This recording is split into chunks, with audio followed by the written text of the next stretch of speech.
was always one of those when I was at school who was very bad at sport, and I was the last to be chosen.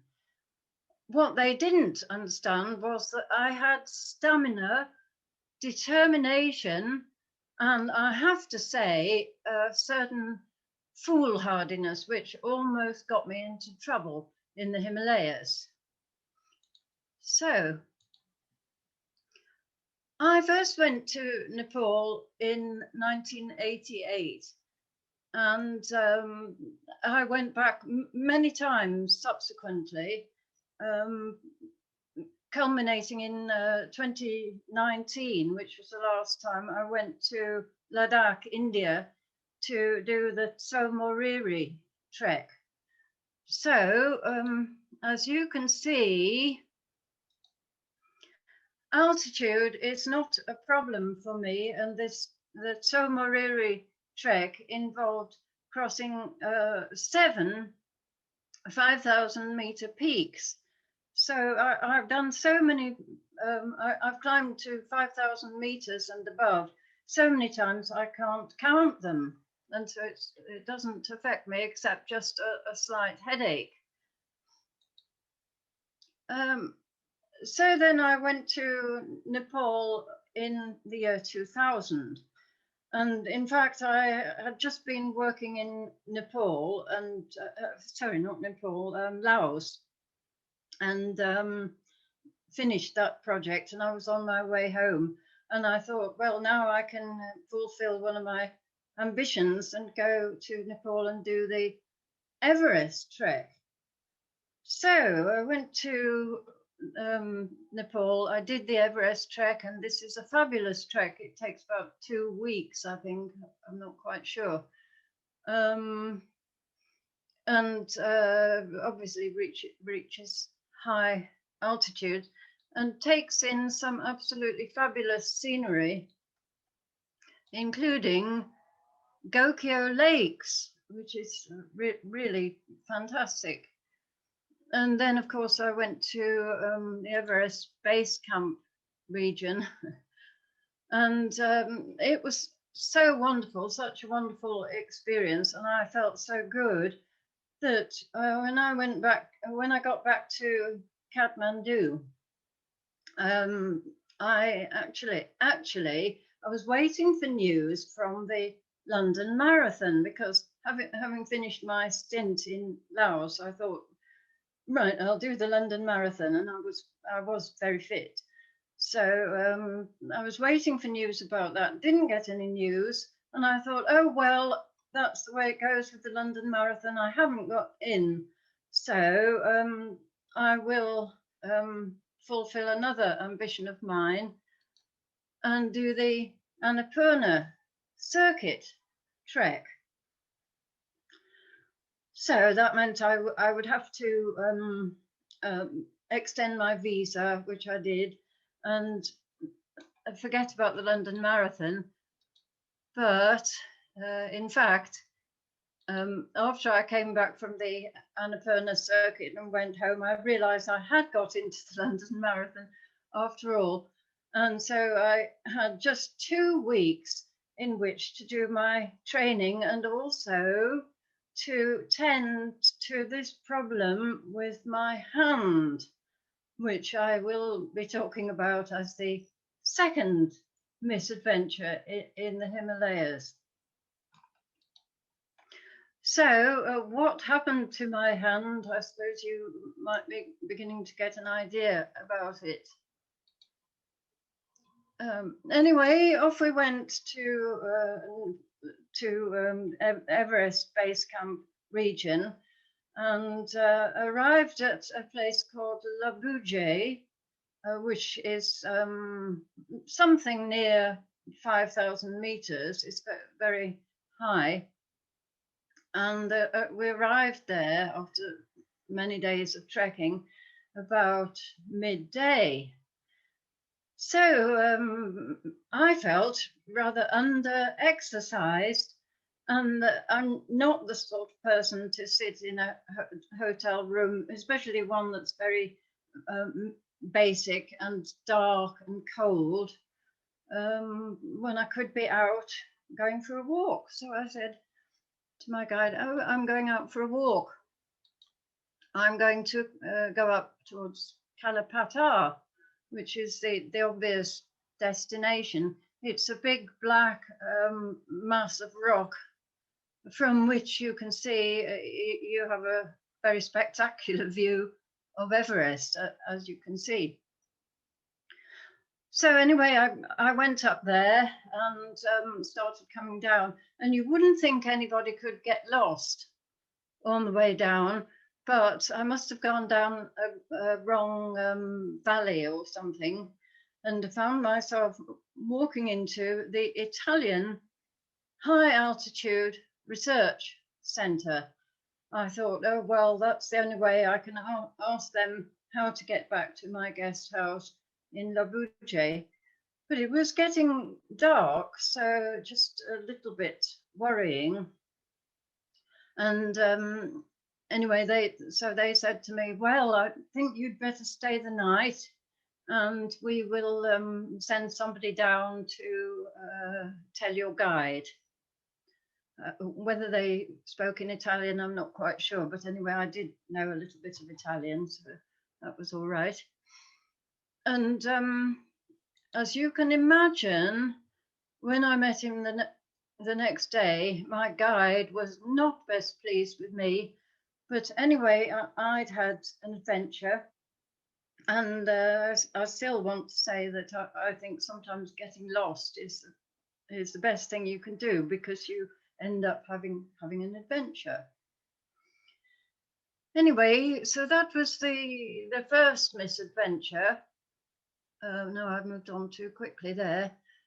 But anyway, I went back to Kathmandu, extended my visa, no news about the London Marathon, so off I went with my long-suffering guide on the Annapurna Trek, the Annapurna Circuit Trek.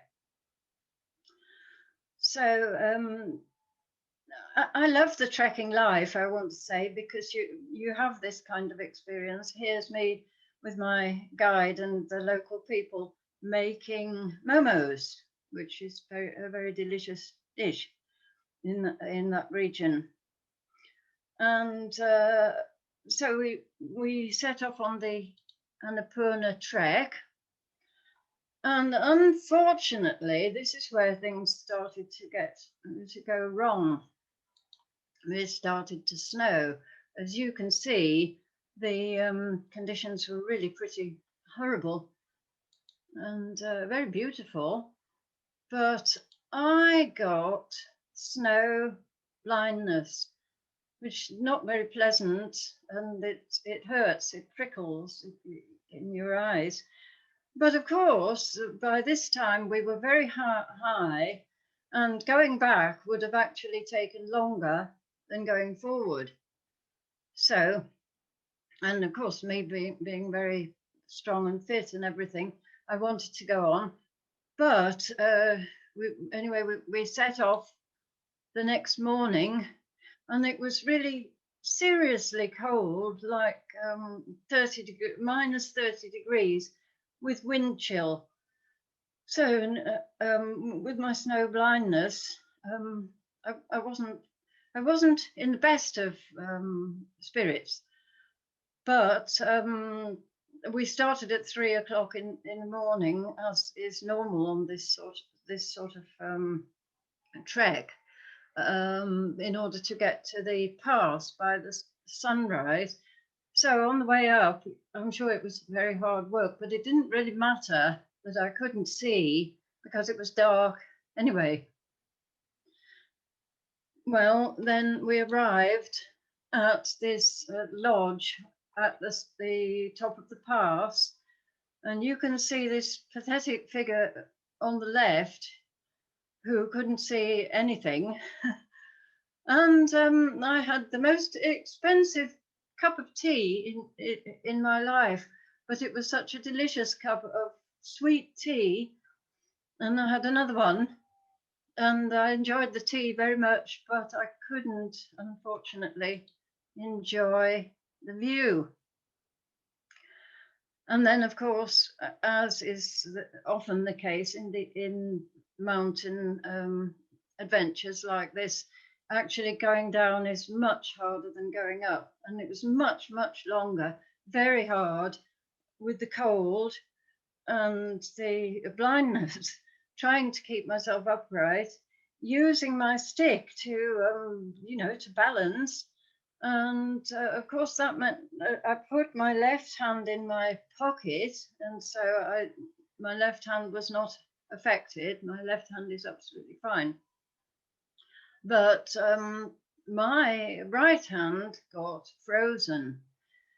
So that when we arrived at the destination, my fingers were waxy white. And the people in the lodge rallied around and gave me some warm water, a basin of warm water, but it didn't do much good.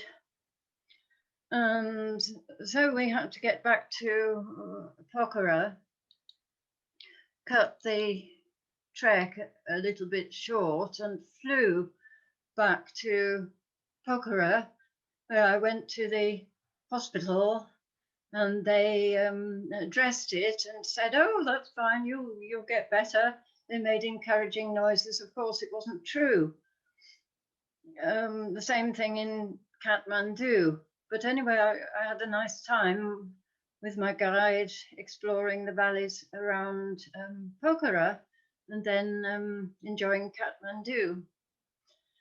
And of course, I had to go home at that point and went to the hospital in East Surrey. And the doctor there burst out laughing, and he said, "Oh, I must get my camera and take a picture, because I haven't seen anything like that in 20 years.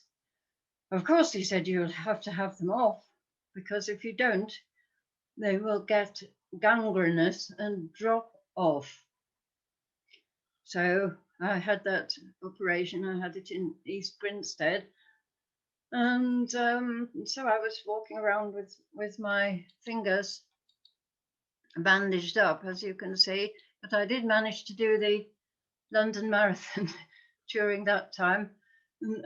Once again, the time is not very good. I did a better time in Nottingham in 2004, a time of 4 hours, 16 minutes. That's my best. Can't do a marathon now, but I still go running regularly, well, every day pretty much.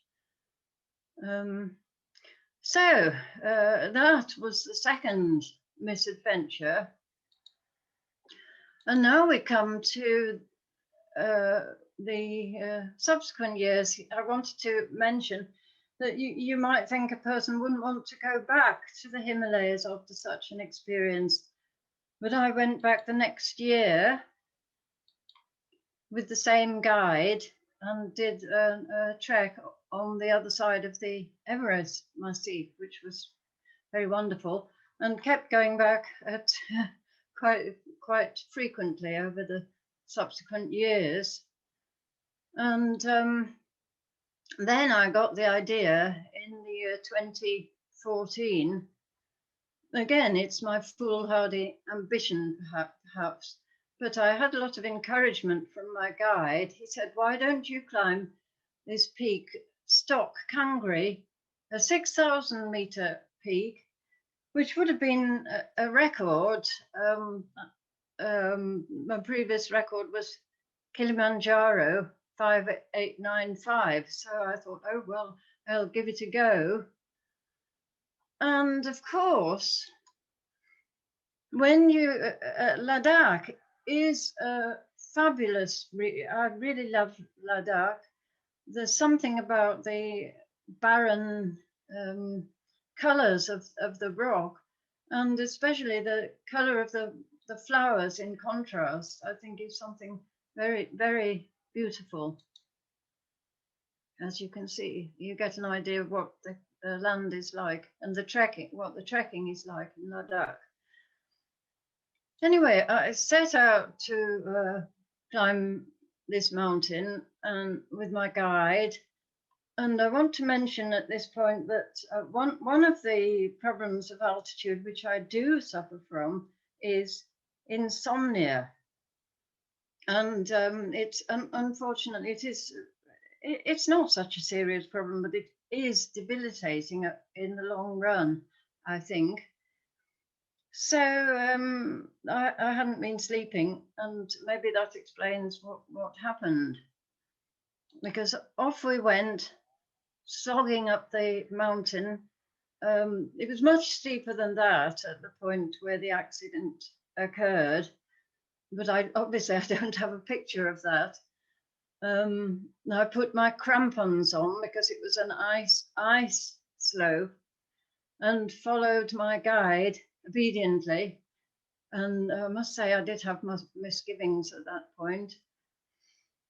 Anyway, even to this day, I don't know what happened. I really don't know what happened, and it makes me feel physically sick to think of it. I just fell. I must have lost concentration, I suppose, but I just fell and went spinning in an uncontrolled spin down the mountain. But fortunately for me, there was a very jolly Spanish couple coming along behind, and he made a lunge, a dramatic lunge across it, and stopped me.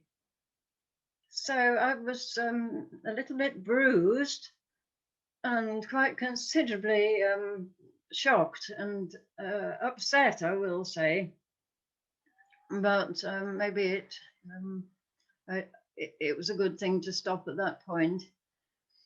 And the question, of course, is, would I have made it back to Reigate in time for lockdown so as to enjoy the lovely walks on Collie Hill?